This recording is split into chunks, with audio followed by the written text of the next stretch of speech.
कार्यकर्ता शिष्य।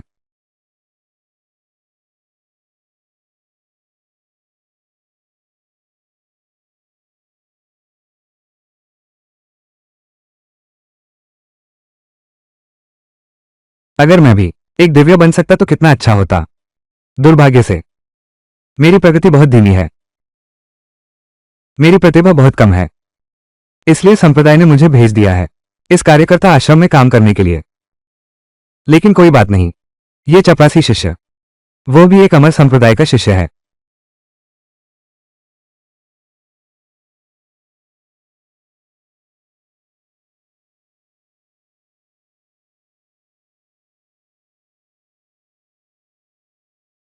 दिखने में काफी सुंदर है। अफसोस, ये चपरासी विभाग में आ गया। इस जन्म में शायद अमृतत्व का मार्ग नहीं मिलेगा। ये बैंगनी बादल चोटी का वस्त्र, अब ये तुम्हारी जिम्मेदारी है, इसे धो लेना। लेकिन एक बात अच्छे से याद रखना, यह जीवन पर्वत पर रहने वाले लोग, वे सब आकाश में उड़ने वाले, धरती में समा जाने वाले दिव्य साधु हैं।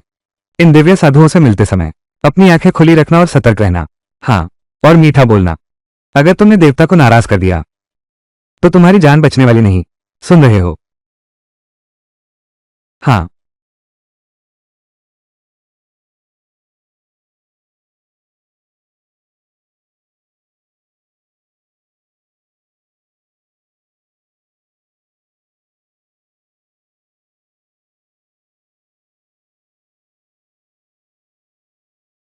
अरे यह क्या है? मुझे लगा था कि यह सोना है। ये तो तांबा है। हालांकि इसकी कीमत ज्यादा नहीं, लेकिन ये कपड़े रखने के काम आ सकता है। ठीक है। अरे,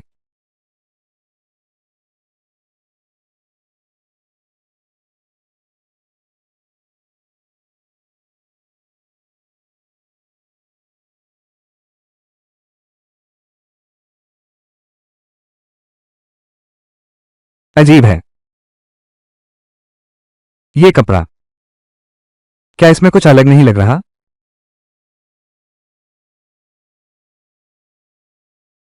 मुझे याद है, इसमें साफ तौर पर एक छेद था। ये कैसे खत्म हो गया? अरे, क्या ऐसा नहीं है किसी ने मेरे कपड़े बदल दिए हैं?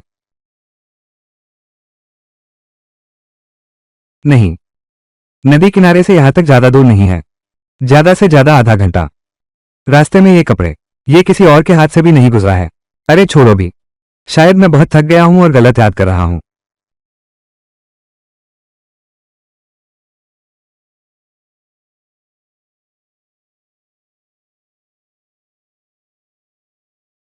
अरे बाप रे, इतनी थकान क्यों है?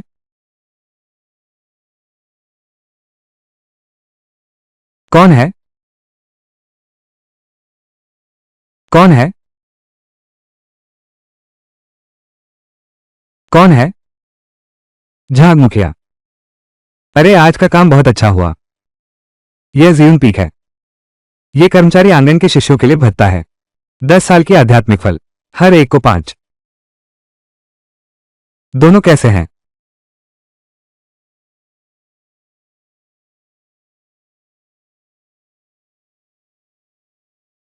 कैसा रहा? बहुत थक गए होंगे।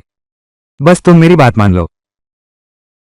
मच्छर, इसके बाद इतनी मेहनत करने की जरूरत नहीं रहेगी। अरे, कितनी थकान है। अचानक इतनी थकान क्यों हो गई?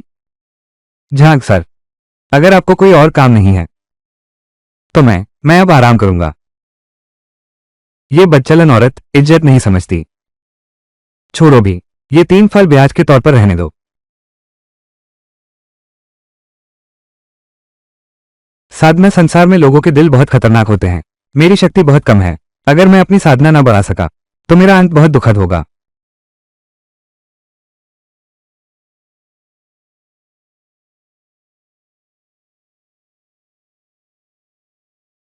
यह आध्यात्मिक फल, इसे खा लो और तुम्हारी साधना बढ़ जाएगी।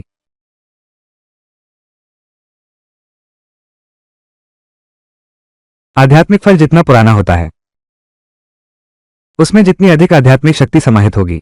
मेरे जैसे कम प्रतिभा वाले व्यक्ति के लिए 10 साल पुराना आध्यात्मिक फल, मेरे लिए इसका प्रभाव वास्तव में नगण्य ही है। आज हमने मिस्टर जांग फोरमैन को नाराज कर दिया। कल निश्चित रूप से हमारी मुश्किलें शुरू हो जाएंगी।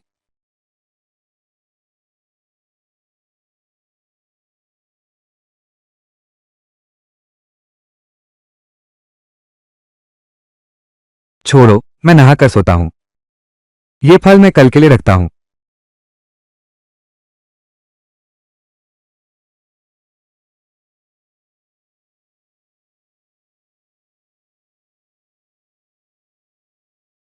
पहले इसे यहां छुपा देता हूं।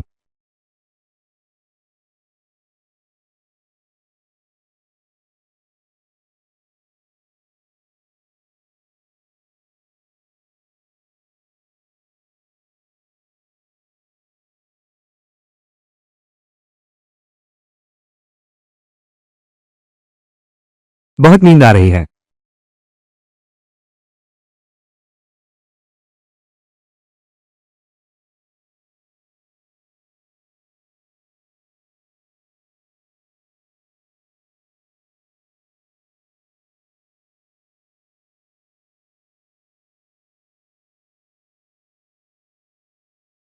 बहुत भूख लगी है।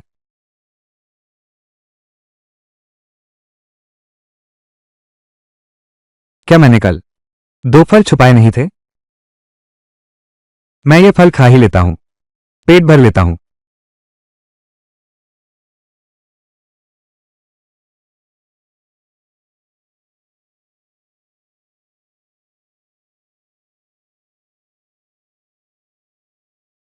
क्या मैं भूख से पागल तो नहीं हो गया? मैंने कल दो फल छुपाए थे ना? आज यह एक पूरा कटोरा कैसे बन गया? कहीं ऐसा तो नहीं किसी ने चुपके से मेरे कमरे में रख दिए? यह जान सरदार तो नहीं हो सकता। नहीं, बिल्कुल नहीं।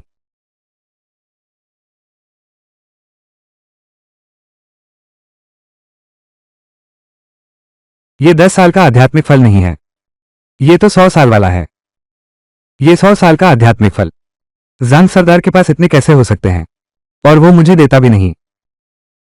बहरहाल ये बात बिल्कुल रिपोर्ट नहीं की जा सकती। नहीं तो सिर्फ ये फल ही नहीं, मुझे नहीं मिलेंगे। शायद मुझ पर झूठा आरोप लगाकर सजा भी मिलेगी। नहीं नहीं, ऐसा नहीं हो सकता।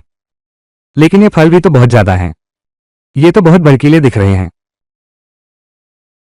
वरना मैं ये फल पूरे खा लेता।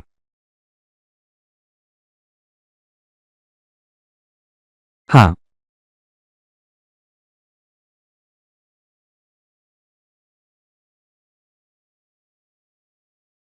ये 100 साल पुराना दिव्य फल सचमुच असाधारण है। मुझे लगता है मेरी शक्ति काफी बढ़ गई है।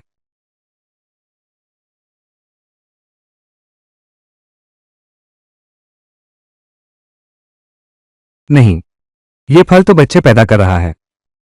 ज्यादा हो गए। यह सही नहीं है।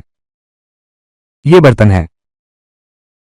ये बर्तन लगता है इसमें चीजों को बढ़ाने की क्षमता है और सामान की गुणवत्ता भी बढ़ा सकता है। अरे बाप रे, क्या यह वही है प्रसिद्ध खजाने की कटोरी?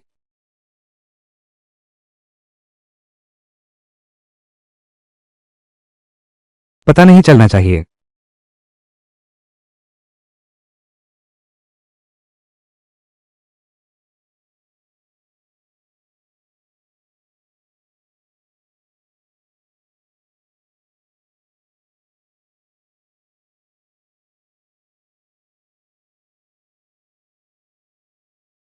सबसे खतरनाक जगह वही सबसे सुरक्षित जगह है।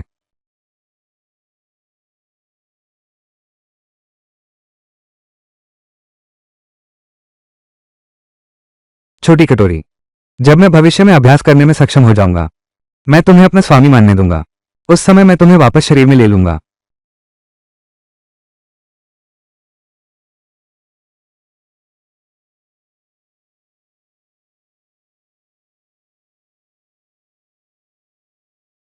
ऐसा लगता है मुझे कुछ अन्य चीजें ढूंढनी होंगी प्रभाव आजमाने के लिए। अगर कोई सक्षम होता, योग्यता सुधारने की दवा होती तो अच्छा होता।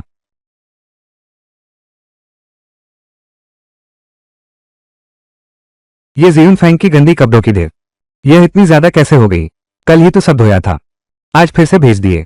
पता नहीं कब तक धोते रहेंगे। ये झांक बांतों का दिल इतना छोटा कैसे हो सकता है? लेकिन आज मैंने कपड़े धोए हैं, कल से भी ज्यादा। लेकिन मुझे बिल्कुल थकान नहीं है। निश्चित ही वे फल हैं जिन्होंने मेरी शारीरिक क्षमता बढ़ा दी। जीवन पर्वत के दिव्य व्यक्ति आ गए हैं। मैं जल्दी से धो लेता हूं। दिव्य व्यक्ति, मुझे सच में नहीं पता क्या हुआ है। वो कपड़े धोने वाला, तुम यहां आओ। वो कपड़े धोने वाला, तुम यहां आओ। जल्दी करो। ओह,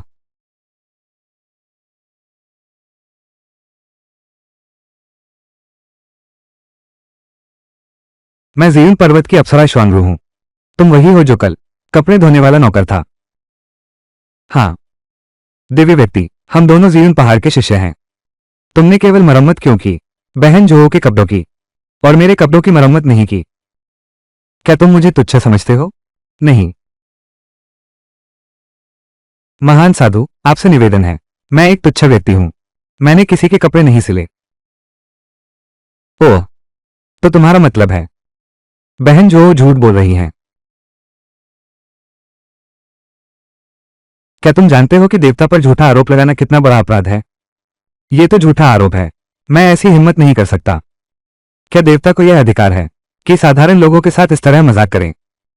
कल रात जो कपड़े जीवन पहाड़ पर वापस भेजे गए थे, उनमें से कुछ साधारण सुरक्षा क्षमता प्राप्त कर चुके हैं। क्या सच में? वो सच में नहीं जानती, बल्कि कोई खजाना है, निर्दोष हो या दोषी। तुम्हारे ठिकाने पर जाकर देख लेंगे।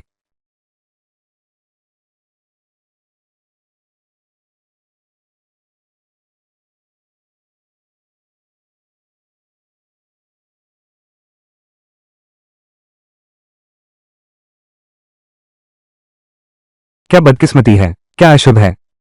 बस एक नीच कुली है। तुम्हारे पास खजाना होने का अधिकार ही क्या है?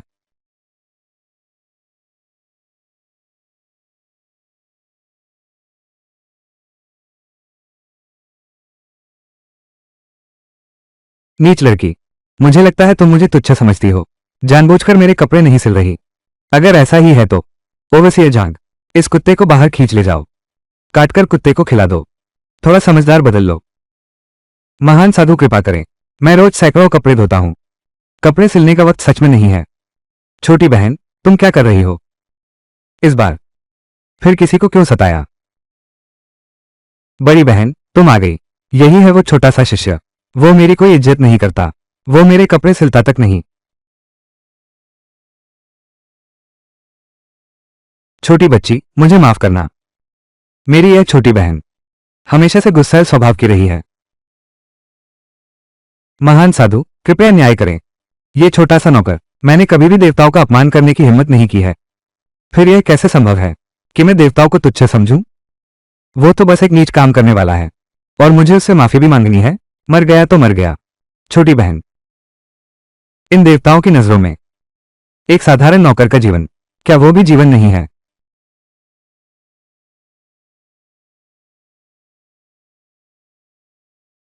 ये हमारी क्षतिपूर्ति का छोटा सा प्रयास है। जियांग चेन दान। अरे हे भगवान, ये तो जियांग चेन दान है। इतनी कीमती चीज, यह उसे कैसे मिल गया? यह अमृत गोली है। इसके साथ मुझे भी देवता बनने का मौका मिलेगा। देवता जी, आपका बहुत धन्यवाद। बहन जी, बस एक नौकर है, क्या माफी मांगने की भी जरूरत है? श्वानरू, हम दोनों देवता हैं।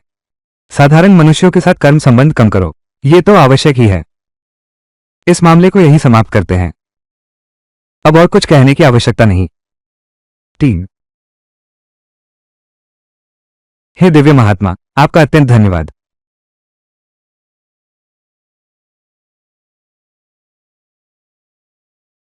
खांसी, छोटी टांग, इन 2 दिनों में तुमने भी बहुत मेहनत की है। ये तो अभी हाल ही की बात है। जीवन पहाड़ की चोटी पर बिना धुले कपड़े, पर बहुत सारे तो हैं ही। अगर तुम थोड़ी समझदारी दिखाओ, शायद तुम हल्के फुल्के काम पा सकते हो। लगता है वो मेरे हाथ की दवा पर नजर गड़ाए बैठा है। अगर नहीं दूंगा, शायद मुसीबत में फंस जाऊंगा। छोड़ो भी, हालात मेरे वश में नहीं हैं। खैर, मेरे पास खजाने की कटोरी तो है, एक दाना ही काफी है। झांक सर, यह अमृत गोली देखिए। आखिर यह देवता का दिया हुआ वरदान है। अगर सारी गोलियां आपको दे दी गई और देवता को पता चल गया, तो शायद वो सोचेंगे कि आपने जबरदस्ती छीन ली है। क्या इससे देवता नाराज नहीं हो जाएंगे?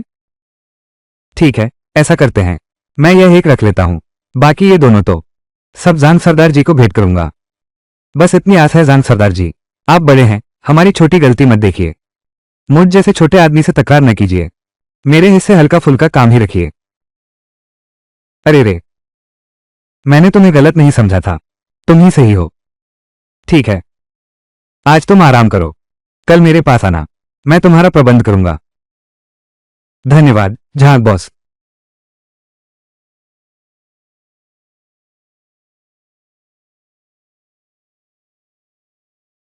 क्या यह सिद्ध पुरुष द्वारा बनाया गया रसायन है? पहले सुना था। सिद्ध पुरुष के बनाए रसायन भी श्रेणियों में बंटे होते हैं। इस रसायन के रंग को देखो, शायद इसकी श्रेणी ज्यादा ऊंची नहीं है उन सिद्ध पुरुषों के लिए। यह सिर्फ घटिया सामान है। ठीक है, पहले इसे बर्तन में डालकर देखते हैं। सचमुच ऐसा हो जाए जैसा मैंने उम्मीद की थी। यह सचमुच एक खजाने का बर्तन होना चाहिए। कृपया ऐसा ही हो।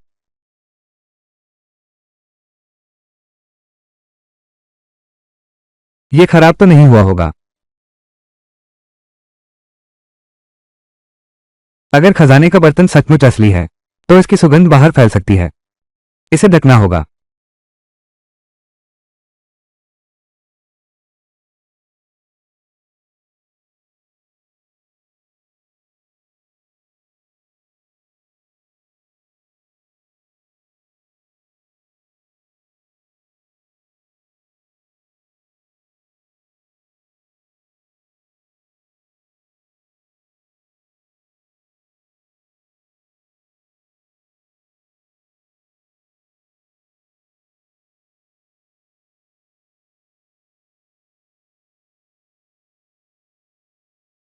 हाँ,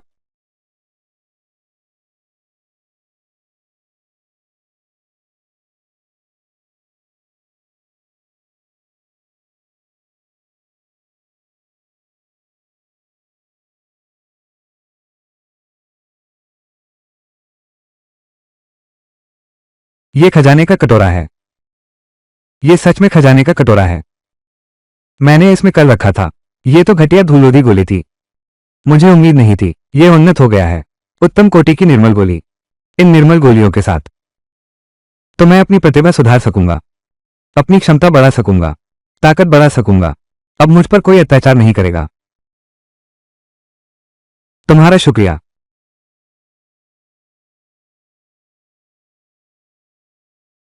अरे श्याओतांग, जहां गोवसिया, कल से तुम हमारे जीवन पीक की अल्केमी लैब में जाओगे।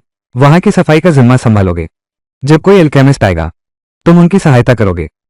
जब कोई नहीं होगा, तब तुम आराम से रहोगे। धन्यवाद झाग बॉस। अरे, धन्यवाद देने की इतनी जल्दी मत करो। मैं तुम्हें साफ साफ बता दूं, हमारा यह अल्केमी कक्ष एक सार्वजनिक अल्केमी कक्ष है। इसके अंदर एक अल्केमी सहायक भी है। वो एक बाहरी शाखा का शिष्य है। देवताओं के लिए अग्नि प्रबंधन का कार्यभार। तुम तो सिर्फ एक नौकर हो। लेकिन दूसरी ओर, हालांकि तुम वहां सिर्फ छोटे मोटे काम करते हो, पर अच्छा है कि देवताओं के संपर्क में रहते हो। अगर किसी देवता ने प्रसन्न होकर, तो कुछ पुरस्कार भी मिल सकते हैं। बस इतना ही है। लेकिन अगर गलती से देवता को नाराज कर दिया, या देवता की दवा बनाने में विफलता, तो वे गुस्सा निकालने के लिए किसी को ढूंढेंगे। समझ गया, समझ गया। इसके फायदे और नुकसान दोनों हैं।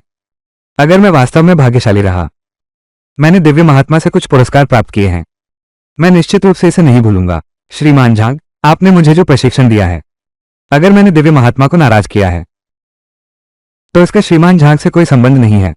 हाँ हाँ हाँ, बुद्धिमान, बस इतना ही। जल्दी से सामान पैक करो और वहां चले जाओ। धन्यवाद झांग बॉस।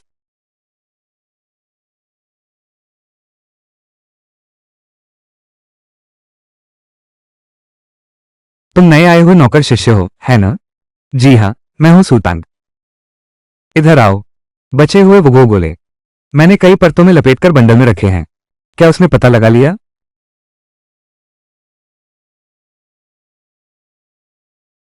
इतना गरीब। मैं दान फैंग का शिष्य हूं। मेरा नाम चेनदान है। तुम मुझे भैया कह सकते हो। भैया।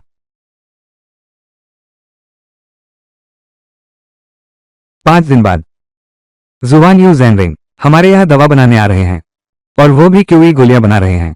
इन 2 दिनों में हमें सावधानी से तैयारी करनी होगी। किसी भी प्रकार की गड़बड़ी नहीं होनी चाहिए। हाँ। जी शिष्य। वाह। ये कमरा मेरे रहने के लिए है। यह हल्कमी कक्ष का कमरा है। ये तो नौकरों के कमरे से कई गुना बेहतर है। अच्छा हुआ कि पकड़े नहीं गए।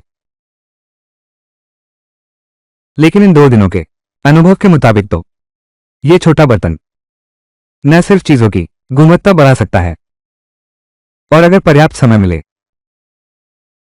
यह वस्तु की गुणवत्ता को चरम स्तर तक बढ़ा सकता है।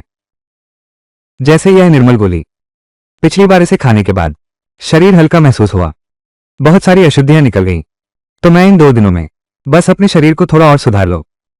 जब कुछ दिनों में सही मौका आएगा, तो फिर किसी किताब से साधना करना शुरू कर देना।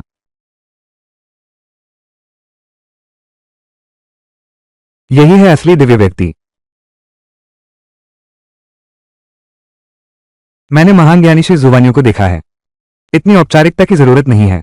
चेनदान ने तुम्हें शुरू में दवा कक्ष में भेजा था, सिर्फ इसलिए क्योंकि तुम्हारा नाम ऐसा है। आशा है कि मेरे द्वारा बनाया गया अमृत सफल हो जाए। ये शिष्य नया आया है ना? तुम्हारा नाम क्या है? महान साधु से कहता हूं। मेरा नाम सुतांग है। मैं हूं नया आया सेवक। सू नाम का वो नौकर। सुजो तुम्हारा कौन है? सुजो मेरे पिता हैं, लेकिन वो अब जीवित नहीं है। तो क्या तुम जानते हो तुम्हारे पिता की मृत्यु कैसे हुई? मैंने उनसे सुना है।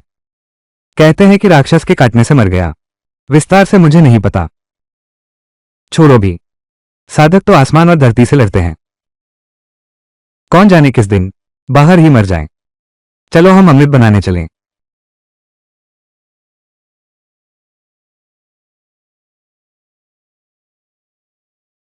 चेनदान, अब आग जलाओ। ये क्यों ही गोलक है? इसकी आग की तीव्रता तुम्हें पता है ना? शिष्य समझ गया। इस क्यों ही गोलक की मुख्य सामग्री है यिनली घास और लोंगकुई के साथ और तियानयांगजू। शुरुआत में तेज आग से शुद्ध करो, फिर तेज आग को संकुचित करो, अंत में प्रचंड अग्नि का उपयोग करो। शुद्धि के लिए जलाओ। हल्की आग से अंत करके गोली बनाओ। हाँ बढ़िया। चेनदान ने जो कहा क्या तुम समझ गए? हाँ। शिष्य समझ गया। ये रसायन बनाना सिर्फ पौधों और जड़ी बूटियों के गुणों को जानना ही काफी नहीं। आग का नियंत्रण सबसे महत्वपूर्ण है। अगर आग का नियंत्रण ठीक हो जाए, तो दवा कक्ष में भी तुम्हारी जगह बन सकती है। वो मुझे ये सिखा रहा है, मेरा मार्गदर्शन कर रहा है। अब शुरू करते हैं। तो ध्यान से देख। हाँ।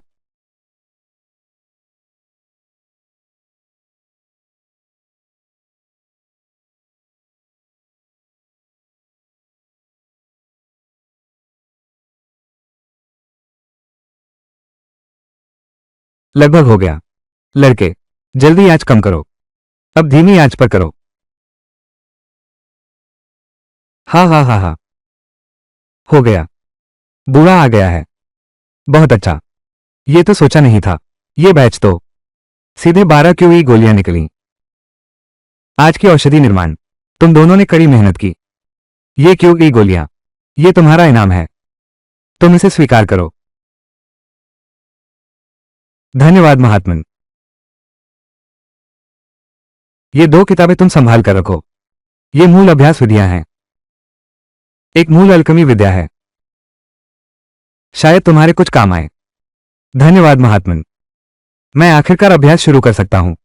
ठीक है, अब शाम हो गई है। मैं अब चलता हूं। सिद्ध पुरुष को विदाई। बधाई हो छोटी बहन। भाई, आप बहुत अच्छे हैं। अब शाम भी हो गई है। जल्दी विश्राम करने जाओ। हाँ।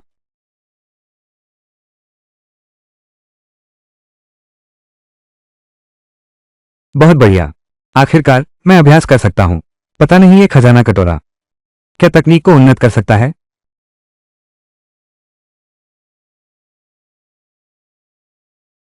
इतने सालों से इंतजार किया है। एक रात और कोई फर्क नहीं पड़ता, पहले सो जाता हूं।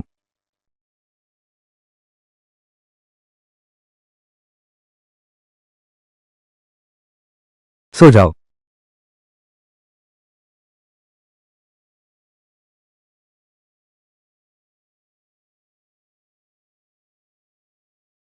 ये सचमुच काम कर गया। लगता है ये खजाने का कटोरा केवल तकनीकों को उन्नत कर सकता है, नई तकनीकें नहीं बना सकता।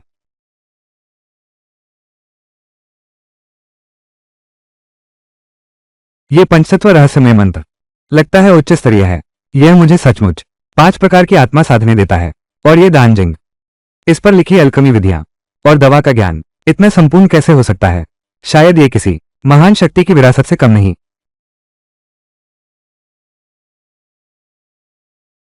ये क्यों गोली कितनी सुगंधित है और इसका रंग भी उत्तम है, पहले से बहुत ज्यादा मजबूत हो गया है। किताब के अनुसार कहा गया है यह शायद दुर्लभ क्यूई गोली है। ये हम जैसे क्यूई रिफाइनमेंट चरण के कल्टिवेटर्स के लिए बहुत उपयोगी चीज है। नहीं, ये सभी चीजें किसी को भी पता नहीं चलना चाहिए। मुझे अभी भी तुरंत अभ्यास करना होगा।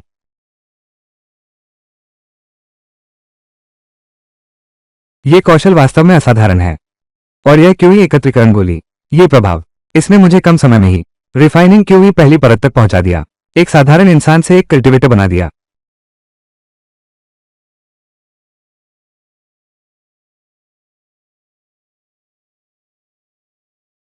अच्छा हुआ कि पहले वो गोदान ने मेरे शरीर को मजबूत किया है, नहीं तो जो कि दान से आई है ऊर्जा, मुझे डर है कि मैं इसे सहन नहीं कर पाऊंगा। बहुत अच्छा, आखिरकार मैं भी एक कल्टिवेटर बन गया हूं और मेरी क्यूई रिफाइनिंग तीसरी परत की शक्ति भी है। मैं भी कुछ काम कर सकता हूं। मुझे याद है सभी साधु ऐसा कर सकते हैं, कीमती वस्तु को स्वीकार करवा सकते हैं। इस तरह इसे छुपाया भी जा सकता है, पर इसे स्वीकार कैसे करवाएं?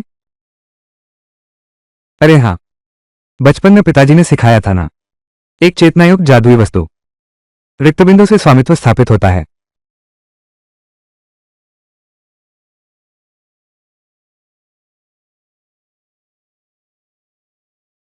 बाहर आओ। कितना अद्भुत है। मुझे लगता है ये कोष कलश मेरे साथ एक रहस्यमय संबंध बना रहा है और साथ ही यह एक विशाल स्थान भी समेटे हुए प्रतीत होता है। इन सभी चीजों को अंदर रखा जा सकता है। सुश्री सुबहन, सुबहन।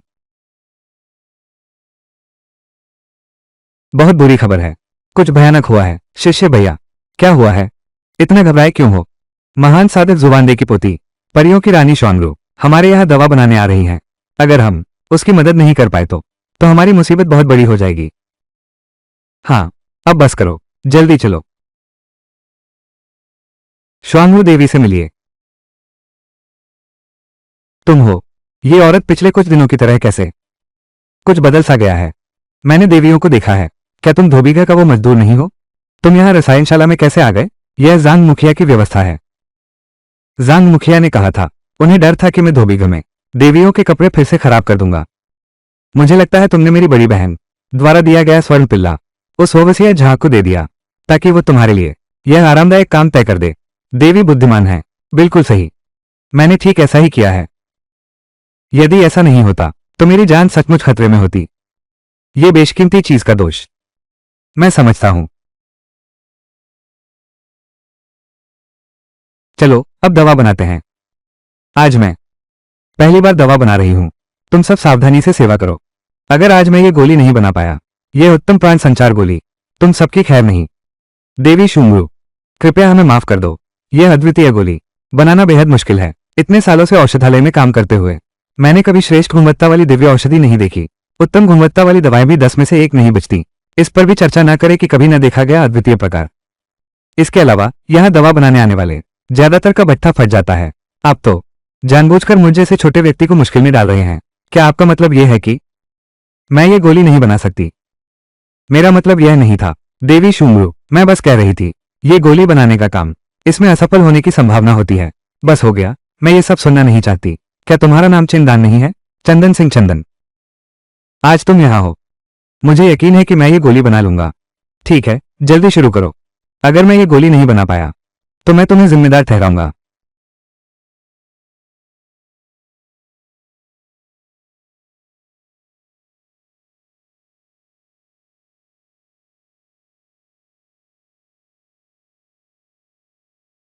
जल्दी आग तेज करो। अभी देवी शुंगू नहीं। तुम मेरे सामने बकवास मत करो। मैंने तुम्हें आग तेज करने को कहा था। तुम बस आग तेज करो।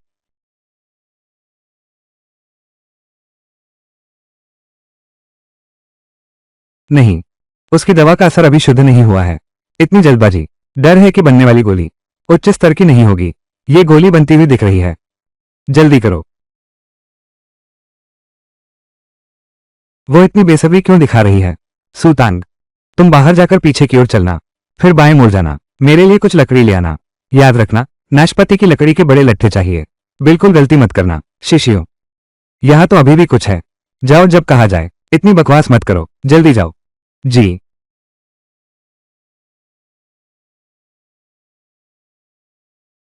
लीमू चाय। नहीं, ऐसा तो है नहीं। शायद भैया को गलत याद है। बुरा है।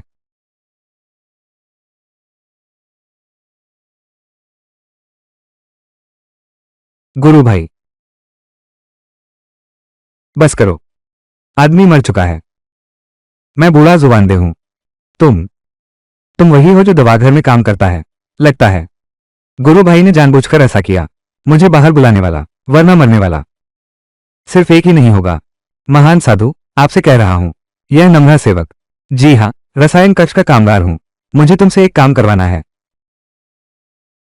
कृपया आदेश दें, महान साधु। ये चेन दान मूल रूप से अल्कमी कक्ष का एक शिष्य था। मेरे पोते ने अमृत बनाने में असफल रहा। उसके मन में द्वेष भर गया। उसके साथ झगड़ा हो गया। दुर्भाग्य से मैंने उसे मार डाला। ये सब एक दुर्घटना थी।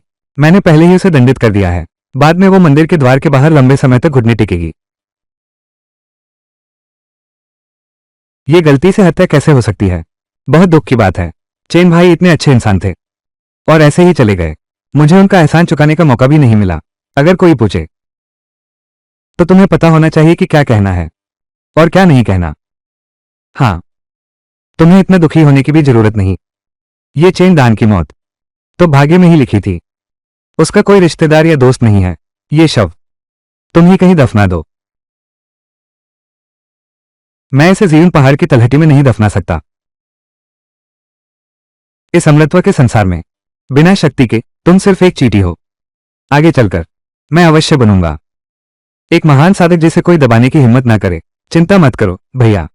अगर तुम नहीं होते, आज मेरी भी मौत तय है। मैं तुम्हारे लिए एक ढूंढूंगा, शुभ स्थान दफनाने के लिए।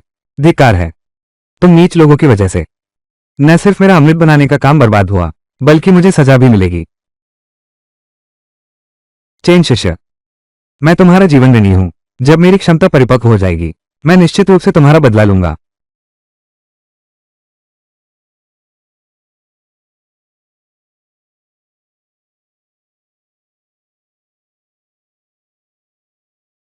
शुंगलू अपनी अक्षमता के कारण अमृत बनाने में विफल रही और चेन भाई को मार डाला। अगर मैं अभी वापस जाऊं तो उसकी सजा समाप्त होने का इंतजार करूं। मेरी मौत तय है। बेहतर है पहले घर जाकर अभ्यास करूं। आखिरकार मैं वापस आ गया हूं। यह जिवे शहर जिवे द्वार का है, विशेष रूप से बाहरी शिष्यों के लिए और उनके परिवारों के लिए निवास स्थान के रूप में बनाया गया है। इसे एक तरह से साधु का अड्डा मैं कर सकता हूं। यहां शांति से कुछ समय साधना कर सकता हूं।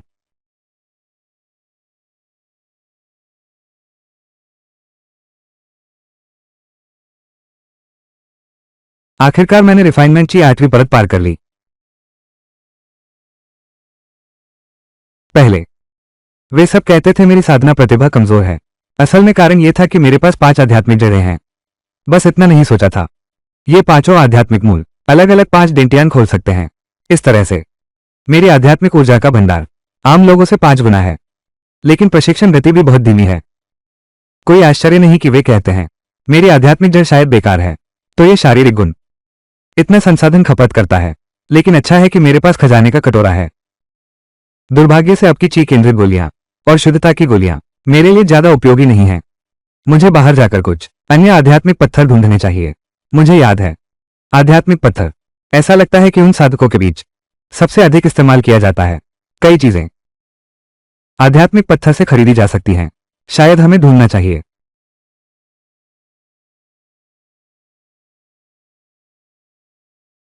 ये छोटी बहन कार्य लेने आई है। भैया, एक बात पूछूं? क्या कोई कार्य है जिससे आत्मा पत्थर कमा सके? यह आत्मा पत्थर बाहरी शिष्यों के लिए नहीं है। इसे पाना हमारे बस की बात नहीं। केवल आंतरिक शिष्य ही हर महीने इसका वेतन पाते हैं। लेकिन बाहरी शिष्य योगदान अंकों से भी प्राप्त कर सकते हैं, पर वे सब बहुत महंगे हैं। ऐसा लगता है यह आध्यात्मिक पत्थर वास्तव में दुर्लभ है। लेकिन मेरे पास एक जगह है जहां आप स्पिरिट स्टोन पा सकते हैं। क्या आप मुझे विस्तार से बता सकते हैं भैया? बिल्कुल। स्पिरिट हर्ब घाटी में हाल ही में कुछ कोल्ड फ्लेम ग्रास उगाए हैं। तुम वहां जाकर देखभाल कर सकते हो। बस तुम्हें जाना होगा। 5 आध्यात्मिक पत्थर प्राप्त कर सकते हो। अगर अच्छा काम करोगे तो और भी इनाम मिल सकता है। हान यान घास, जिसे खजाने के कटोरे ने शक्तिशाली बनाया है, इसका उल्लेख अल्कमी ग्रंथ में है। ये हान यान घास पानी और अग्नि दोनों गुणों वाली आध्यात्मिक घास है। बेहद मुश्किल से पनपता है। शिष्य भाई, क्या यह बात सच है? सच है शिष्या बहन। मैं तुम्हें धोखा क्यों दूंगा सिस? लेकिन क्या शिष्य भाई? लेकिन इन शीतोष्ण घासों की देखभाल की भी कुछ शर्तें हैं। केवल वही व्यक्ति कर सकता है जिसने जल तत्व और अग्नि तत्व के गुणफा सीखे हों, और जिसमें जल या अग्नि दोनों में से किसी एक तत्व की आध्यात्मिक शक्ति हो। पता नहीं छोटी बहन कौन सी क्रिया सीख रही है, किस तरह की आध्यात्मिक शक्ति है। मैं जन्म से 5 आध्यात्मिक जड़ों वाली हूं। खजाने के बर्तन से मजबूत की गई क्रिया ने मुझे 5 ऊर्जा केंद्र दिए हैं। 5 तत्वों की आध्यात्मिक ऊर्जा है मेरे पास। भैया, मैंने जल तत्व की क्रिया सीखी है। पानी की गुणवत्ता, ये तो बहुत अच्छा है। ये सभी महान ज्ञानी शोंदे के शिष्य हैं। सख्त जरूरत का सामान। अगर तुम्हारी दिलचस्पी है मैं तुम्हें उनसे मिलवा सकता हूं। शोंदे, अगर कोई पूछे तो तुम्हें पता होना चाहिए क्या कहना है और क्या नहीं कहना। धिक्कार है। ये सब तुम नीच लोगों की वजह से हुआ। न सिर्फ मेरा अमृत बनाने का काम बर्बाद हुआ, बल्कि मुझे सजा भी मिलेगी। छोड़ो, बिना जोखिम उठाए सफलता नहीं मिलती। लिंगशी मेरी आवश्यक वस्तु है। शायद सिर्फ आध्यात्मिक घास की देखभाल करने जा रहा हूं। उनसे मुलाकात भी नहीं होगी। पर हान यान घास का पालन बहुत कठिन है। पानी और आग मूल रूप से संगत नहीं है।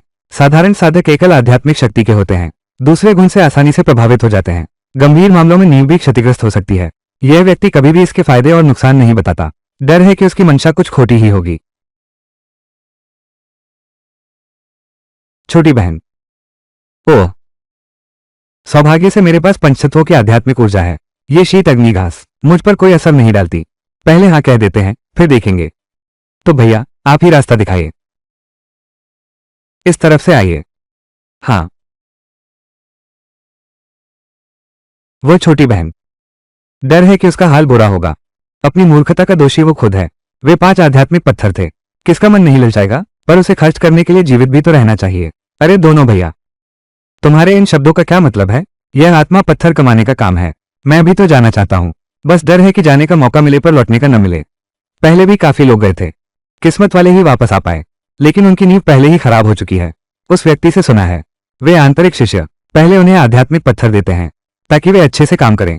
जब उनकी नींव क्षतिग्रस्त हो जाती है और वे बेकार हो जाते हैं, फिर उनके आध्यात्मिक पत्थर छीन लेते हैं, बाहर निकाल दिया। इससे भी ज्यादा नफरत की बात यह है शूंग जुन वो पशु अपने दादा शुवानदी जैन का नाम लेकर जो सुंदर महिलाएं हैं।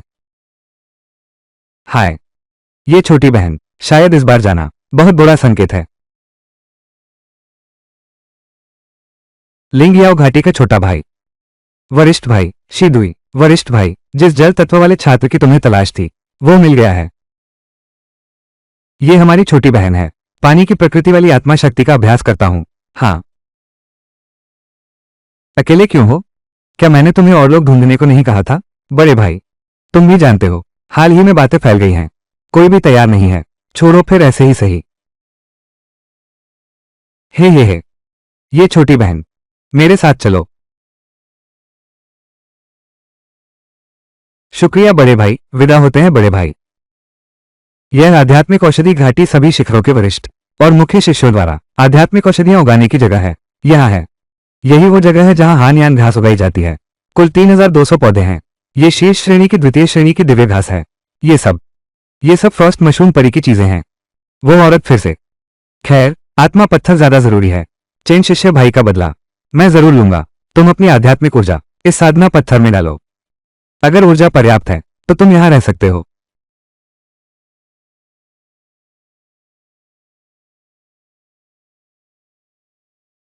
वाह, शानदार। तुम्हारी जल ऊर्जा का स्तर कितना उत्तम है।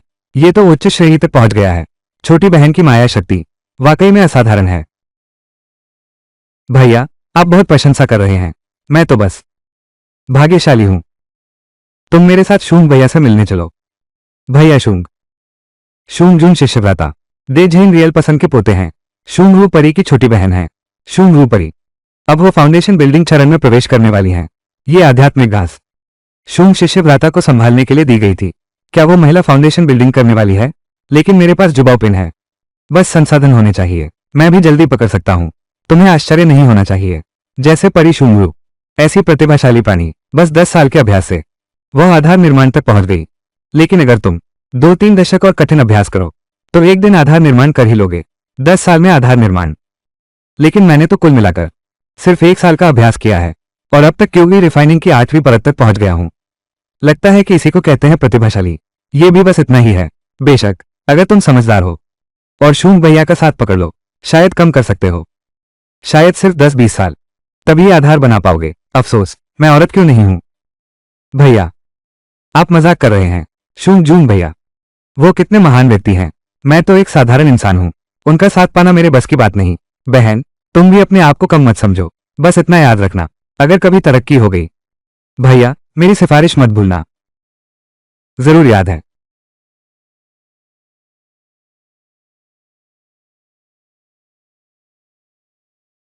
शूंग भैया, मैं व्यक्ति को ले आया हूं।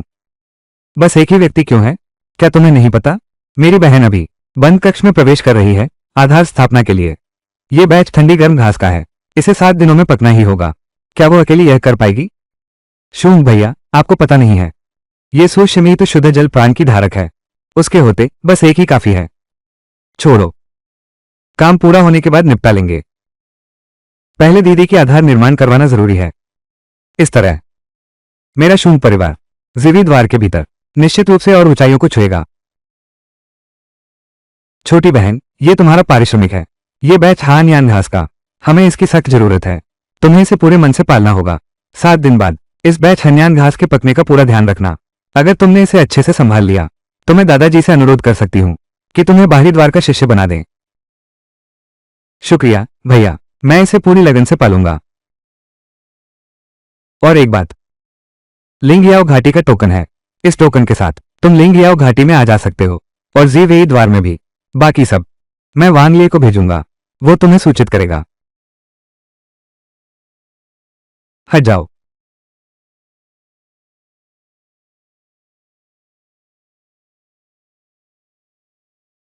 शूंग भाई ने उसे ऐसे ही जाने दिया। पहले मजा क्यों नहीं लेते? ये भी एक बेहतरीन नमूना है। उत्तम जल आत्मा शक्ति, ये तुम्हारे लिए एक बढ़िया भट्टी का काम करेगी। अरे तुम क्या समझते हो? ये छोटी बहन 8वीं तरंग की कुशलता वाली है। मैं तो केवल 9वीं तरंग में हूं। जबरदस्ती करनी पड़े तो कुछ मेहनत भी लगेगी। कैसी 8वीं तरंग? ये कैसे संभव है? तुम तो अभी 6ठी तरंग के स्तर पर हो। तुम उसे कैसे पहचान सकते हो? छोड़ो छोड़ो, पहले उसे आध्यात्मिक जड़ी बूटियां उगाने दो। जब समय आएगा तो नींव क्षतिग्रस्त हो जाएगी। क्षमता में भारी गिरावट आएगी। मेरे लिए सफल होना और भी आसान होगा और मेरी बहन के आधार निर्माण में भी देरी नहीं होगी। इसके अलावा इस तरह की उत्कृष्ट वस्तु, अगर वो समझदार है, उसे बाहरी शिष्या बना दो। ये भी ठीक रहेगा। शिष्यागृत सही कहते हैं। शिष्यागृत तो बहुत चतुर हैं। ये हान यान घास दूसरे दर्जे की श्रेष्ठ आध्यात्मिक घास है। यह आधार निर्माण गोली और मन शुद्धि गोली की मुख्य सामग्री है। बहुत मूल्यवान है। वो स्वयं ही है। साधना के लिए जल और अग्नि गुण वाले मार्ग के साधकों को काफी लाभ होता है। तुम्हें 7 दिनों में हान यान घास का रसायन तैयार करना है और उसे तोड़कर लाना भी है। समय पर इसे जीवन फैंग पहुंचा देना। सामान्य स्थिति में कुछ नुकसान तो होगा ही, लेकिन तुम्हारा हाथ साफ रहे यही बेहतर है। जी, ये 7 दिन तुम इस जड़ी बूटी के झोपड़े में रहोगे। ये हमारी छोटी बहन है। वाकई में 8वीं स्तर की रिफाइनमेंट क्षमता है। ऐसी प्रतिभा बाहर कैसे भटक रही है? बाहरी दरवाजे का शिष्य भी नहीं है।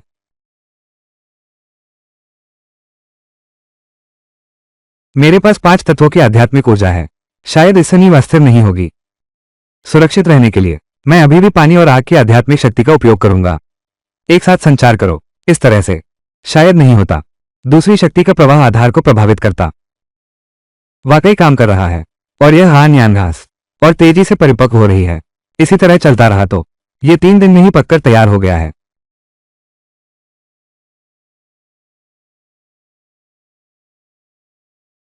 इस जड़ी बूटियों के शेड में अभी तो बस मैं अकेला हूं, लेकिन फिर भी सावधानी बरतना ठीक रहेगा। आखिरकार हमारे पास आध्यात्मिक पत्थर है, हालांकि यह सिर्फ निम्न श्रेणी का है, पर मेरे पास खजाने का कटोरा तो है।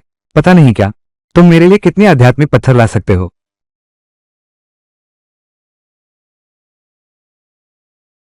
तुम कहते हो शुंग बिल्डिंग फाउंडेशन स्टेज में पहुंचने वाली है। लगता है मुझे भी अपनी कल्टीवेशन पर जल्दी ध्यान देना चाहिए। पहले मैं केवल अपनी क्षमता बढ़ा रहा था, अब मुझे भी कुछ युद्ध कौशल सीखने चाहिए। अरे मुझे याद आया, ट्रेजर बाउल द्वारा मजबूत की गई तकनीकों में बहुत सारे हमले के तरीके हैं।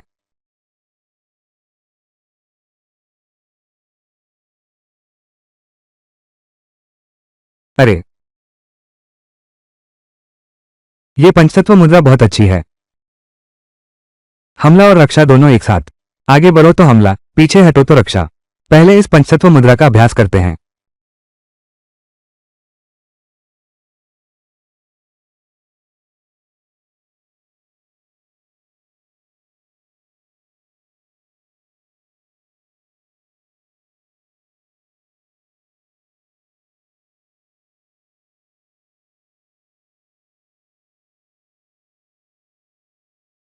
कभी नहीं सोचा था कि कोषपात्र जिस विद्या को शक्तिशाली बनाएगा वो मेरे इतनी अनुकूल होगी।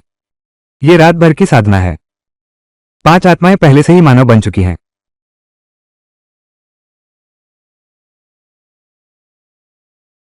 यह उच्च श्रेणी का आध्यात्मिक पत्थर है।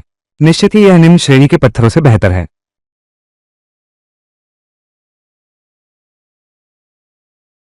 इस समय औषधि उद्यान में बहुत से लोग आध्यात्मिक पौधों की देखभाल कर रहे हैं, लोगों की नजरों से बचने के लिए। तो मुझे बस जड़ी बूटी बाग में जाकर दान जिंग पड़नी होगी।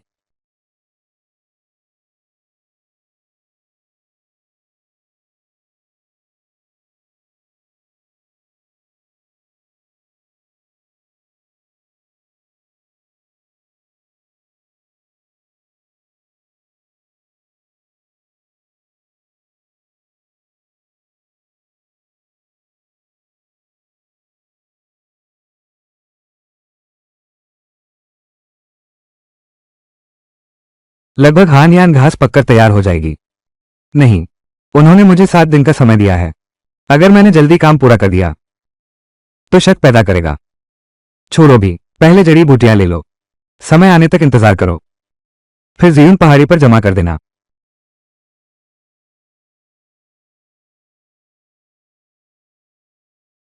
अच्छा हुआ दानजिंग है। हर तरह की जड़ी बूटियों के बारे में विस्तृत जानकारी देता है, उगाने के तरीके भी बताता है और चुनने की विधि। इसके अलावा मेरी 5 तत्वों की जड़ें हैं, जिसमें पंचतत्व आत्मा ऊर्जा है। नहीं तो अगर इसे केवल जल आत्मा ऊर्जा से बदल दिया जाए या अग्नि आत्मा ऊर्जा वाला व्यक्ति आए, शायद दोनों ही सहज नहीं होंगे। चूंकि मैंने अभिज्ञान ग्रंथ को पहले ही पढ़ लिया है, ऊपर बताई गई दवा बनाने की विधि के अनुसार शायद मैं भी कुछ दवाएं बना सकता हूं। क्या कुछ जड़ी बूटियां छोड़नी चाहिए? यदि कोई अनहोनी नहीं हुई तो मैं भी तुरंत आधार स्तर तक पहुंच जाऊंगा। आधार गोलियां महंगी हैं, यदि इससे मैं खुद बना सकूं तो परेशानी भी कम हो जाएगी। तुम्हें 7 दिनों के भीतर हान यान घास बनानी होगी और उसे तोड़कर लाना होगा, फिर जीयून पहाड़ पर पहुंचाना होगा। सामान्य स्थिति में कुछ नुकसान तो होता ही है, लेकिन तुम्हें सावधान रहना चाहिए। मैंने दान ग्रंथ में दर्ज विधि के अनुसार काम किया, एक भी पौधे की कमी नहीं की। तो अगर मैं चुपके से कुछ पौधे रख लूं तो कोई बड़ी बात नहीं होनी चाहिए। और फिर शुंगरू, बहुत यात्रा करना आसान नहीं है। मैंने उसके संसाधन ले लिए, दोषी महसूस करने की भी जरूरत नहीं है। बस 30 पौधे छोड़ दो, शायद पता भी नहीं चलेगा। इस टोकन के साथ आना जाना स्वतंत्र रहेगा। अभी दिन का उजाला है, क्यों ना बाजार घुमाएं, कुछ संसाधन भी बदल सकते हैं।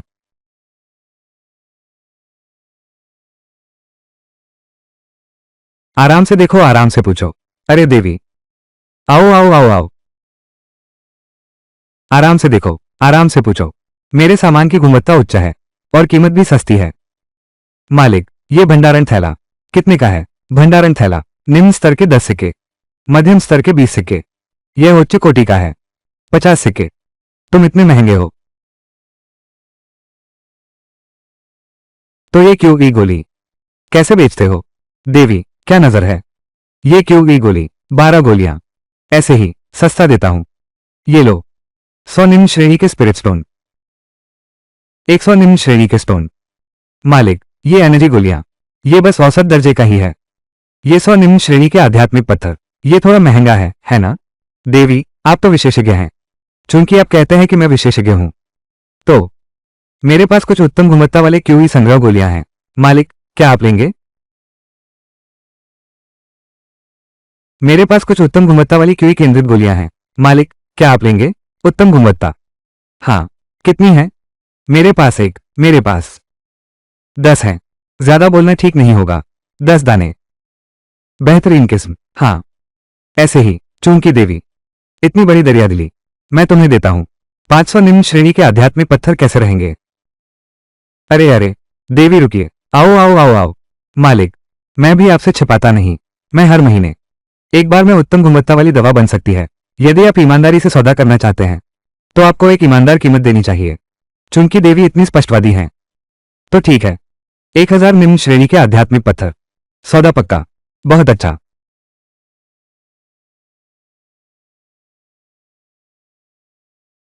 ये सच में उत्तम गुणवत्ता वाली क्यूई गोली है। मालिक, मुझे ये भंडारण थैला चाहिए। और यह भी। उड़ने वाला मंत्र यंत्र, है ना? ये भी ले लो। अरे, ठीक है। चूंकि देवी इतनी उदार हैं, यह अधूरा ग्रंथ भी तुम्हें देता हूं। याद रखना, आगे अगर कोई दवा बने, तो मुझे ढूंढना। हाँ।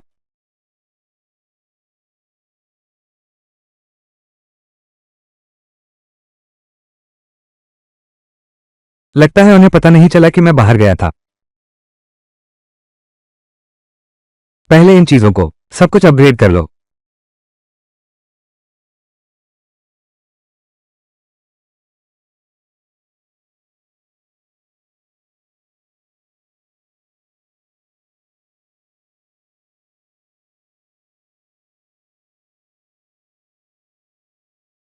अरे, कभी नहीं सोचा था कि यह उड़ने वाली नाव एक श्रेष्ठ मायावी उपकरण बन जाएगी। चलो, चलने के लिए एक साधन तो मिल गया। यह भंडारण थैला शायद यह भी मायावी उपकरण के स्तर का है। हाय तियान्यान तुलु, यह क्या चीज है? ये तो है जादू बनाने वाले ताबीजों की एक परंपरा। इसमें एक और अध्याय है, आत्मा का ध्यान लगाने का तरीका। इस परंपरा के साथ मैं अपनी आत्मा को मजबूत कर सकता हूं। अपनी शक्ति छुपा ली है। दवाई जमा करने में अब 3 दिन बाकी हैं। शायद शुरुआती अभ्यास कर सकते हैं।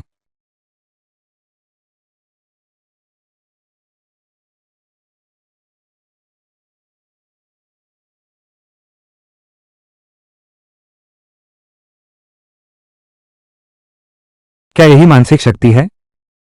लगता है सफल हो गया। लगता है सफल हो गया। इसे तियान्यान चित्र के छिपे हुए बचाव से जोड़ दो, जब तक कोई मेरे से 2 बड़े स्तर ऊपर न हो, वरना मेरी असली शक्ति कोई नहीं पहचान सकता। क्या वो आ गया? क्या मुझे बनाना चाहिए कि मेरी नींव क्षतिग्रस्त है? सुशिमी, अच्छा हुआ वो अभी भी यहां है। सुशिमी, वो हान यान घास कहाँ है? शीशियोंग, वापसी पर। हान यान घास, मैंने सब संभाल लिया है। अभी जीन पीक भेजने की तैयारी कर रहा था। सब संभाल लिया। इतनी जल्दी? सूजी, आपने बहुत मेहनत की। पहले तुम मेरे साथ शुंग भैया से मिलो।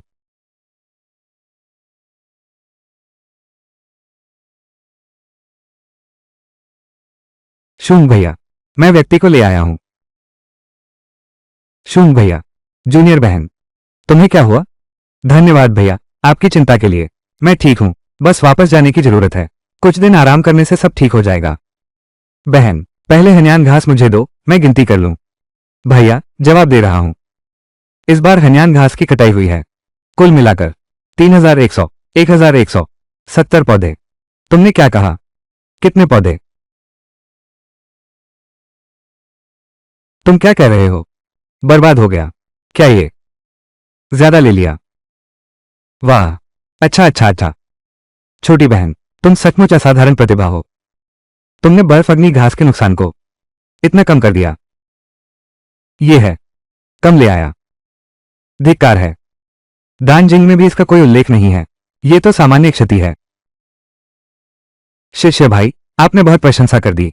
मेरी भी यह पहली बार है इस कार्य को करते हुए।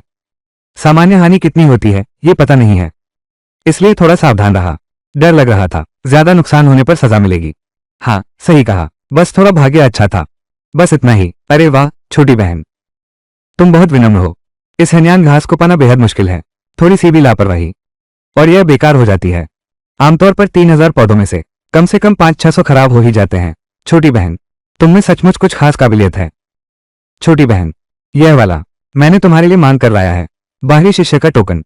आज से आगे तुम मेरी जिवेई मंडली की बाहरी शिष्या बन गई हो।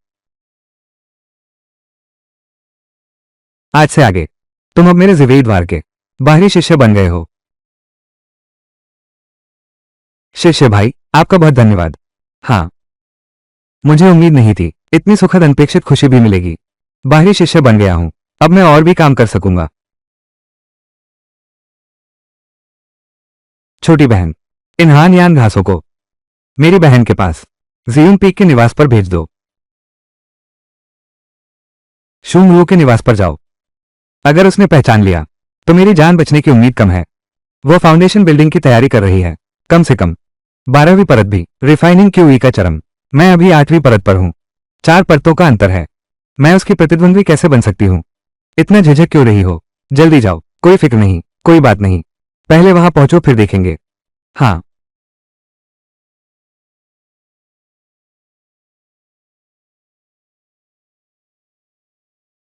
कोई बात नहीं। मेरे अंदर जाने के बाद मैं ये सीधे उसे दे दूंगा। उसे देकर मैं चला जाऊंगा।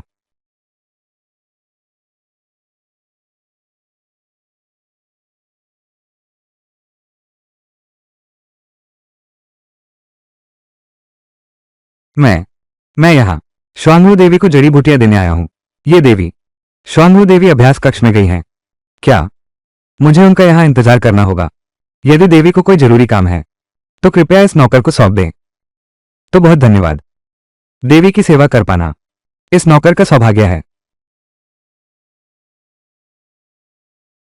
ये है देवी और मनुष्य के बीच का अंतर।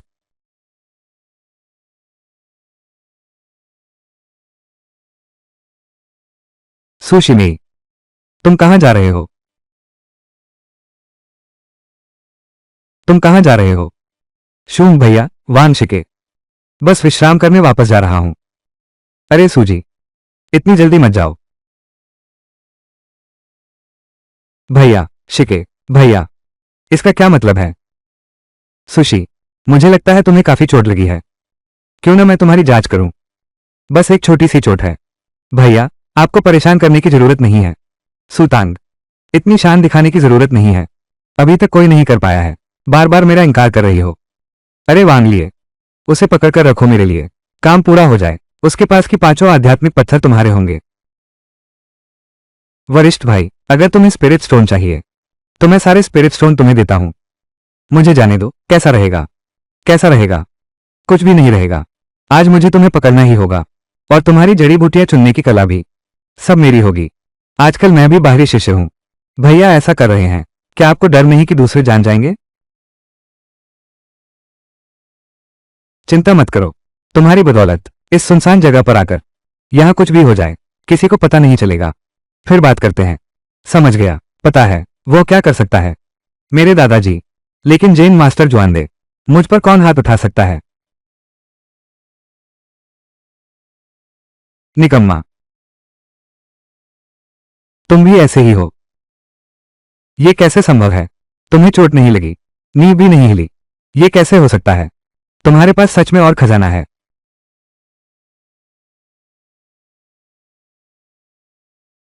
उसकी शक्ति स्पष्ट रूप से मुझसे अधिक है, लेकिन मुझे कोई कठिनाई महसूस नहीं हुई। उसी से अपना स्तर सुधार लेता हूं। मेरा युद्ध अनुभव। हिम्मत कैसे हुई विरोध करने की? देखता हूं तुझे कैसे सबक सिखाता हूं। मध्यम श्रेणी का दिव्यास्त्र। हाँ हाँ हाँ, सुतांग, तुमने मुझे चोट पहुंचाने की हिम्मत की। इस बार भैया ने मध्यम श्रेणी का आध्यात्मिक हथियार निकाल लिया है। अब तुम मौत का इंतजार करो। क्या यही है दिव्य शास्त्र की ताकत? सचमुच यह मुश्किल हो गया है। मैंने तुम्हें कम आंका था, इतनी देर तक टिके रह सके। लेकिन जब तुम मर जाओगे, ये सारे खजाने, ये सब मेरा है। स्वर्गीय तलवार 5 तत्वों की रहस्यमय मुहर को काटती है। ये कैसे संभव है? मैं 10वीं स्तर की क्यूई रिफाइनिंग में हूं।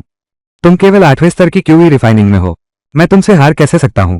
तुम असल में कौन हो? तुम्हारी असली शक्ति क्या है? इस जादू की शक्ति का अनुमान नहीं था। कुछ भी असंभव नहीं है। मैं वास्तव में 8वीं क्यूई रिफाइनिंग परत हूं। बाकी सवाल यमराज से पूछना मत करो। तुम मुझे मार नहीं सकते। मेरे दादाजी श्वेन दे झेनरेन हैं। वो एक गोल्डन कोर एल्डर हैं। अगर तुमने मुझे मारा तो वो मेरे लिए बदला लेंगे। चुप रहो। वापस जाओ और देखो कि अंदर और क्या है। ये कौन है? मेरे पोते को किसने मारा? मैं तुम्हें अवश्य टुकड़े टुकड़े कर दूंगा। बुरी खबर है।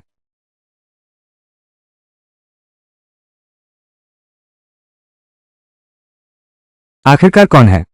अरे कोई है, जांच करो। इतनी दूर तक हो चुका है, अब मुझे पकड़ नहीं पाएंगे। ये तो खजाने का कटोरा है, मजबूत किया हुआ मंत्र यंत्र। बस इतनी ही रफ्तार, शायद अब तक पहुंच गए होंगे। आधार स्थापना के अंतिम चरण के साधक।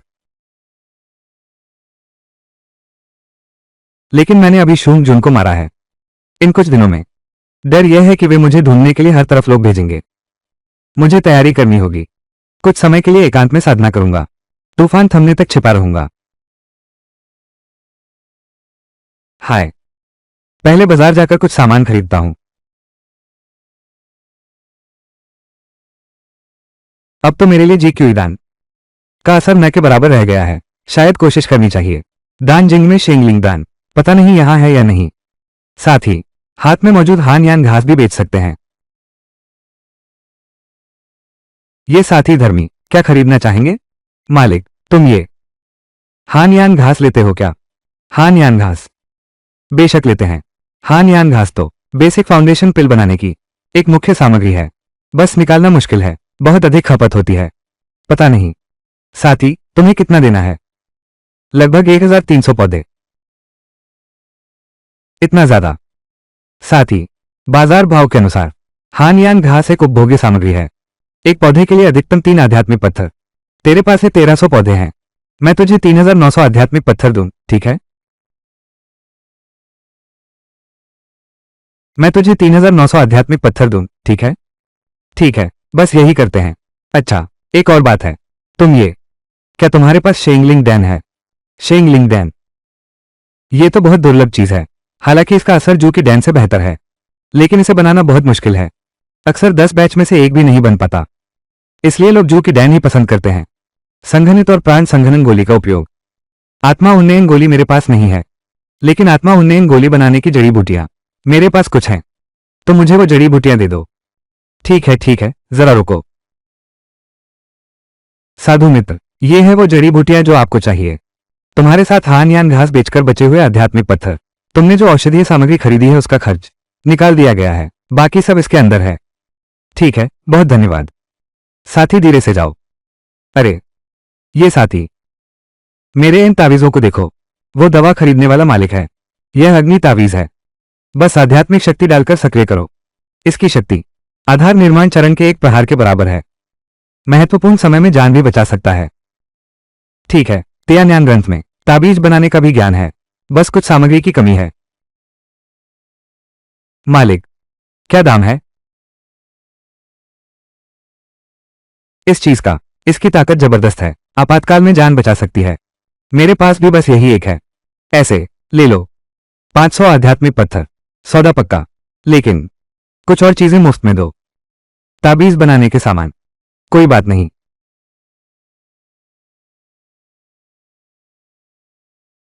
अच्छा ठीक है, आप संभालिए।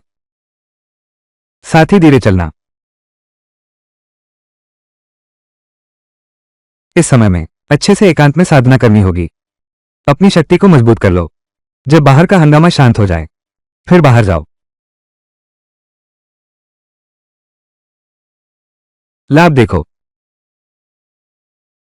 आंतरिक शिष्यों का उपचार वास्तव में उदार है। रक्षा के लिए मुख्य रूप से मंदिर है। हमला करने के लिए मुख्य रूप से लंबी तलवार है।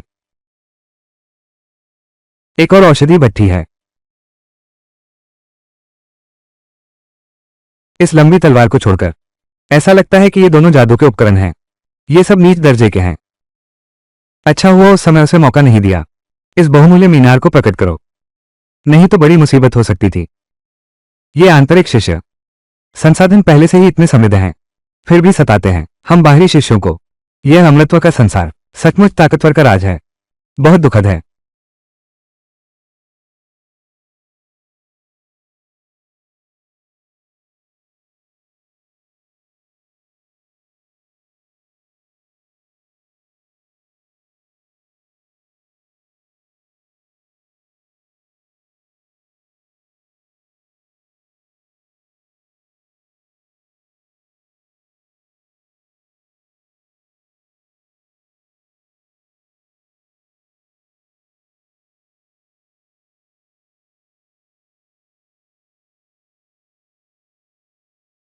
अब मेरी शक्ति स्थिर हो गई है। अब दवा बनाने का प्रयास करने का समय है। तो चलो शुरू करते हैं। प्राण ऊर्जा गोली से। तो चलो शुरू करते हैं। संगठन गोली प्रारंभ। संपत्ति कलश के सहारे। आज की गोली भट्ठी अब एक उत्कृष्ट जादुई उपकरण है। मुझे लगता है यह सफलता की संभावना काफी बढ़ा देगा।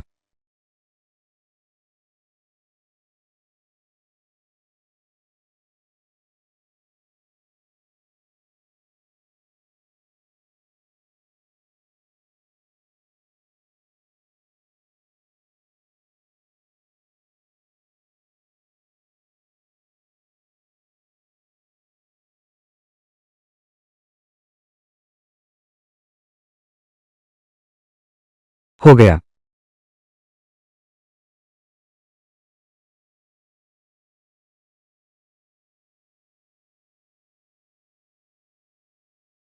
आखिरकार सफल हो गया।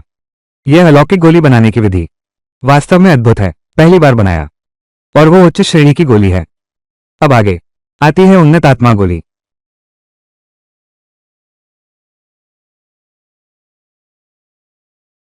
इस समय मेरी ऊर्जा संचय गोली बनाने की सफलता दर पहले से ही 70% तक पहुंच सकता है, और शेंग लिंगवैन 30% संभावना भी हो सकती है। यहां तक कि आधार निर्माण चरण के औषधि निर्माता भी शायद इस सफलता दर तक पहुंचने में कठिनाई होगी।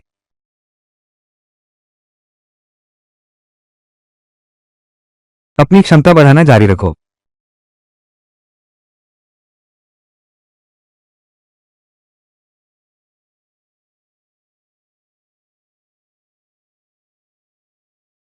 मेरी शक्ति बढ़ने के साथ कल्पवृक्ष की क्षमता लगता है मजबूत भी हो गया है। मैं अब सबसे उच्च स्तर का बना सकता हूं। वो है मध्यम श्रेणी का शेंग लिंगदान। अब अति उत्तम श्रेणी का हो गया है।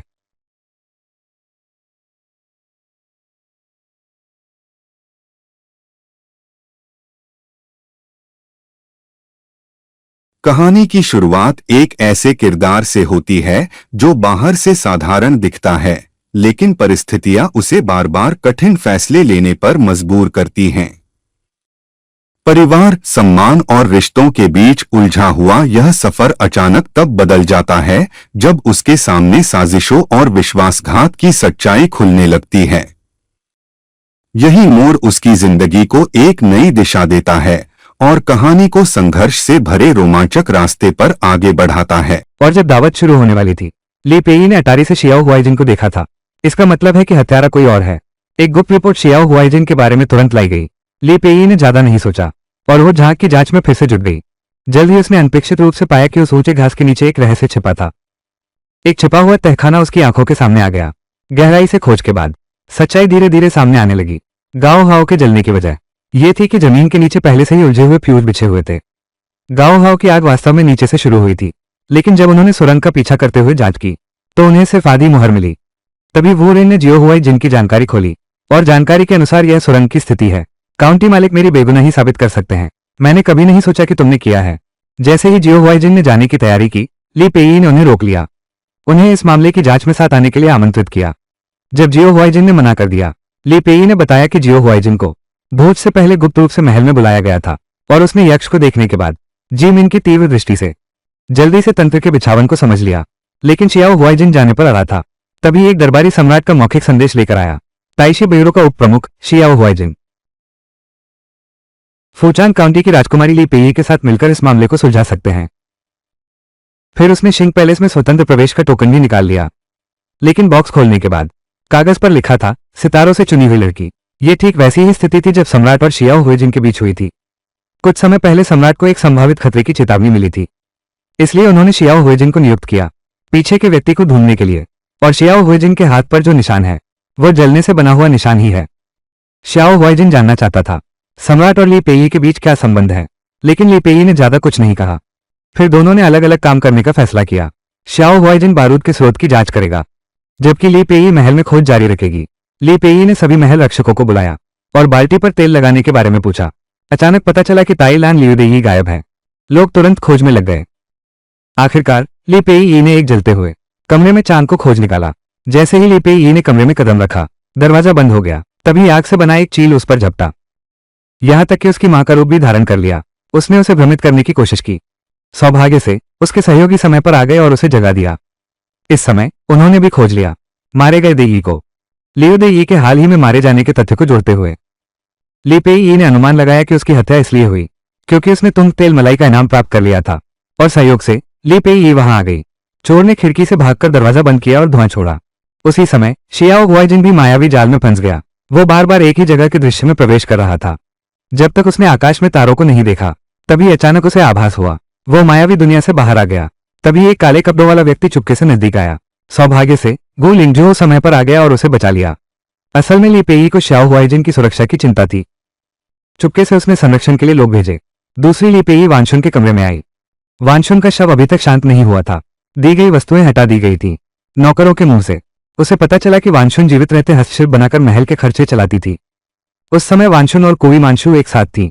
एक ही ड्रैगन समुद्र में उड़ता हुआ दोहरा पट निकला, लेकिन उस समय जो पट देखा था वो वानशुन का था। इसलिए सम्राट ने वानशुन को चुना, कुवी मानशु को नहीं। इसलिए इस तनावपूर्ण रिश्ते को शांत करने के लिए वानशुन ने कुवी मानशु के भोज में विशेष रूप से चुना, एक सुंदर सोने का हार उपहार में देने के लिए। लेकिन वानशुन ने कभी नहीं सोचा था कुवी मानशु ने न केवल आभार नहीं जताया, बल्कि लोगों के सामने सोने का हार नौकर को दे दिया। जांच जैसे जैसे गहराती गई, ली पेई के आदमी एक और महत्वपूर्ण सुराग लेकर आए। शांगो ब्यूरो की तेल वाली वर्दी बनाने का तेल एक बैरल गायब है और मौके पर मिला आधा निशान। मिलान करने के बाद पता चला वो तो नाविकों के पानीरोधी जूते का तला था।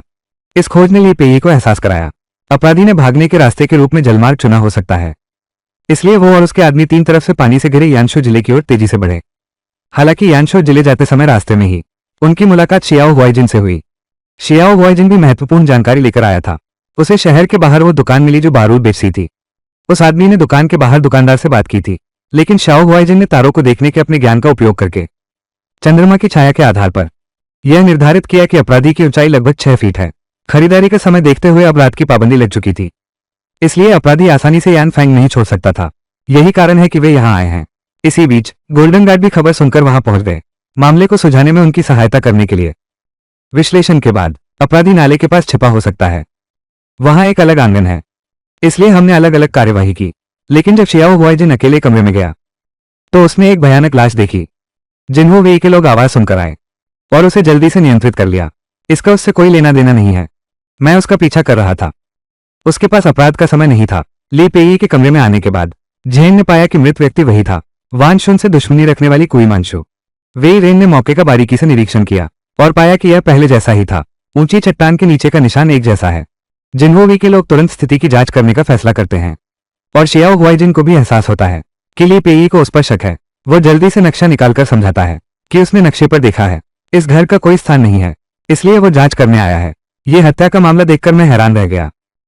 बो परिवार ने शियाओ हुआइजिन के शक को खारिज करने के बाद बो परिवार के लिए पेई ने कुई मानशु के शव की बारीकी से जांच शुरू की। उसने कुई मानशु की उंगलियों में एक बाल पाया और घातक घाव असाधारण रूप से गहरा था। ऐसा लगता है कि यह हमलावर के कुई मानशु के प्रति गहरी नफरत को दर्शाता है। और जो बात और भी पेचीदा है वो ये कि कुई मानशु यहां शादी की पोशाक क्यों पहने हुई थी। बिल्ली परिवार, ठीक इसी समय शियाओ हुआइजिन ने जमीन पर निशान देखे।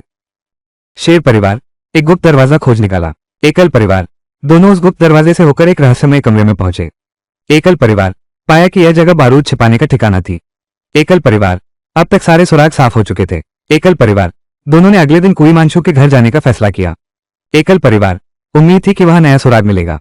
हेग परिवार जब अगले दिन वे दोनों कुईमांशु के घर पहुंचे, एचबीई ने अपने चाचा कुई मिनझोंग को अकेले पाया। यूआईबीई ने घर खोजा लेकिन बाहरी रूप से दुखी दिखे। एलबीई ने चीजें निकाली लेकिन बाहरी रूप से दुखी दिखे। कहानी के अंत में सभी रहस्य सामने आ जाते हैं और नायक अपनी बुद्धिमत्ता और साहस से हालात को पूरी तरह बदल देता है। जो लोग कभी उसे नजरअंदाज करते थे वही उसकी ताकत और फैसलों के आगे झुकने पर मजबूर हो जाते हैं।